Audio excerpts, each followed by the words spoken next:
Assalamualaikum warahmatullahi wabarakatuh. Salam sejahtera untuk kita semua. Pertama-tama marilah kita panjatkan puji dan syukur atas kehadiran Allah Subhanahu wa taala sehingga kita dapat berkumpul dalam keadaan sehat walafiat. Terima kasih kami ucapkan kepada Ibu Apoteker Mira Febrina Magister Sains selaku dosen pengampu mata kuliah Farmakologi Dasar. Selanjutnya, izinkan kami untuk memperkenalkan diri. Perkenalkan, nama saya Muhammad Alvin dengan NIM 2301220 sebagai moderator. Perkenalkan, nama saya Anissa Mutiazara dengan NIM 2301200.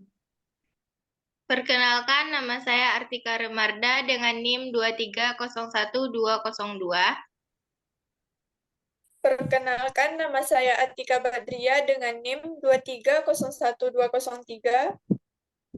Perkenalkan, nama saya Aulia Frisya Bembira dengan NIM 2301204.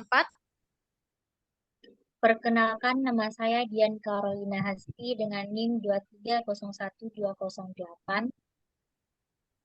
Perkenalkan, nama saya Melina Azhari dengan NIM 2301218. Dan saya Syarkia Pratiwi dengan NIM 2301240. Baik, untuk materi yang pertama akan disampaikan oleh Anissa Mutiazahra. Kepada Anissa Mutiazahra, dipersilakan.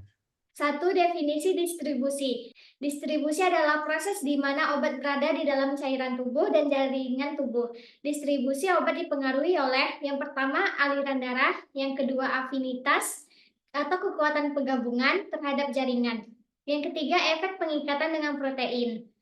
Obat yang didistribusi di dalam plasma kebanyakan berikatan dengan protein, terutama albumin, dalam derajat presentase yang berbeda. Bagian obat yang berikatan bersifat inaktif dan selebihnya yang tidak berikatan dapat bekerja bebas atau bersifat aktif.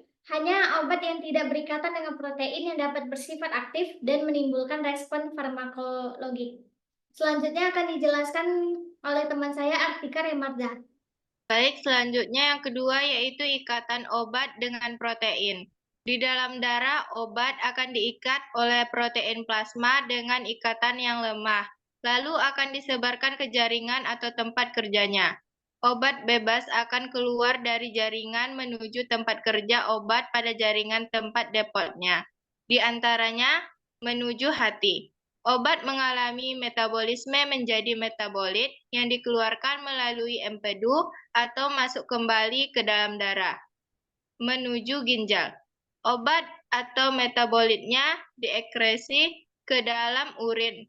Berkurangnya obat bebas dalam tubuh karena ekresi akan menyebabkan pelepasan obat yang terikat oleh protein. Lama kerja atau durasi obat dapat ditentukan jika telah terjadi keseimbangan dinamis antara obat terikat dan obat bebas. Baiklah, materi selanjutnya akan dibacakan oleh Atika Badria. Baiklah, yang selanjutnya ada jalur distribusi obat pada setiap rute pemberian obat. Yang pertama, rute pemberian obat secara oral. Rute pemberian obat secara oral merupakan pemakaian obat melalui mulut dan akan masuk ke dalam tubuh melalui saluran pencernaan. Bentuk sediaan obat oral antara lain tablet, kapsul, obat hisap, sirup, dan tetesan. Salah satu cara pemberiannya yaitu melalui sublingual atau diletakkan di bawah lidah. Yang kedua ada rute pemberian obat secara parental. Rute pemberian obat secara parenteral merupakan pemberian obat dengan cara menginjeksi ke dalam jaringan tubuh. Contohnya sediaan dan suntikan. Tujuannya agar langsung menuju sasaran. Baiklah, materi selanjutnya akan dibacakan oleh Aulia Frisya Bembira. Selanjutnya, terdapat macam-macam pemberian obat secara parenteral, yaitu yang pertama ada intravena, memasukkan obat ke dalam pembuluh darah vena dengan cara diinjeksi. Kemudian ada intramuskular, ada intrakutan, intratekal, dan subkutan. Yang ketiga, pemberian obat secara topikal. Merupakan pemberian obat secara lokal dengan cara mengoleskan obat pada permukaan kulit atau membran area mata, hidung, lubang telinga, vagina, dan rektum. Berbentuk krim, lotion, dan salep. Sediaan topikal setelah diaplikasikan melewati 3 kompartemen, yaitu permukaan kulit, stratum corneum, dan jaringan sehat.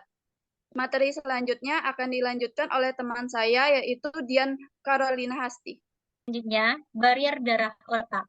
Barier darah otak atau blood-brain barrier adalah lapisan pelindung yang melapisi permukaan bagian dalam pembuluh darah di dalam otak. Barier darah otak berfungsi untuk mencegah masuknya hal-hal berbahaya dan menyimpan hal-hal yang bermanfaat, dan mengontrol berbagai molekul kimia yang masuk dan keluar dari otak.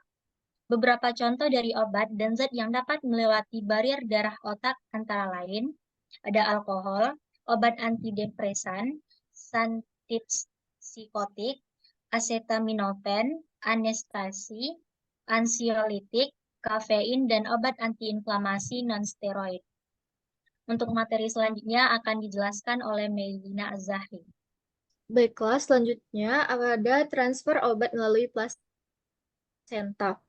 Plasenta dan sawar otak mempunyai ketentuan yang sama terhadap lipid, sehingga cara difusinya pun sama, yaitu molekul berjalan dari konsentrasi tinggi ke konsentrasi yang lebih rendah untuk mencapai suatu keseimbangan. Transfer obat-obatan melalui plasenta tergantung pada beberapa faktor penting, yaitu yang pertama, ada kelarutan lipid. Obat yang bersifat lipofilik itu cenderung akan berdifusi dengan mudah melintasi plasenta dan masuk ke sirkulasi janin. Dan yang kedua itu ada ukuran molekul. Berat molekul itu 100-500 yang dapat melintasi plasenta dengan mudah. Berat molekul pada 500-1000 itu lebih sulit melintasi plasenta. Dan berat molekul lebih dari 1000 itu sangat sulit melintasi plasenta. Selanjutnya ada PKA. Hanya obat yang berbentuk non-ion yang dapat menembus plasenta. Obat yang pKa-nya mendekati pH ibu 7,4 akan mampu menembus plasenta. Dan yang keempat itu ada pengikatan protein dan kelarutan lemak. Obat yang diikat oleh protein plasma sangat sulit untuk menembus plasenta. Lipid solubility memudahkan transfer obat yang melalui plasenta. Dan selanjutnya ada interaksi obat. Pemberian obat yang bermacam-macam pada waktu yang sama pada ibu juga dapat mempengaruhi transfer plasenta dan dapat mempengaruhi konsentrasi obat pada janin.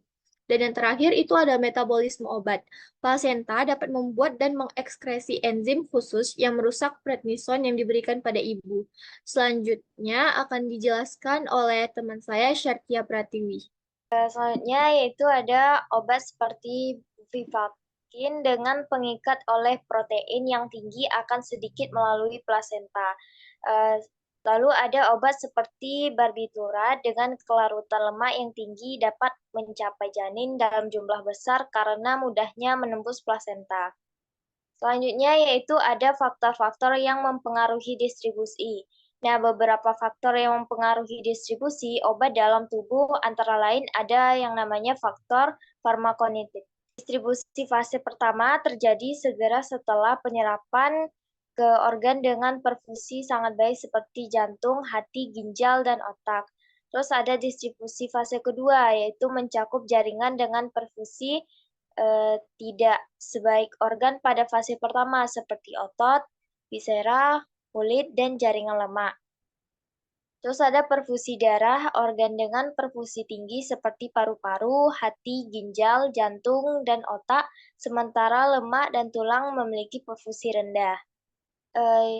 Faktor kedua yaitu faktor farmakodinamika, yaitu interaksi obat. Nah, adanya obat-obatan lain yang digunakan bersama dapat saling berinteraksi, mengubah efek obat, dan menyebabkan respon yang berbeda pada individu.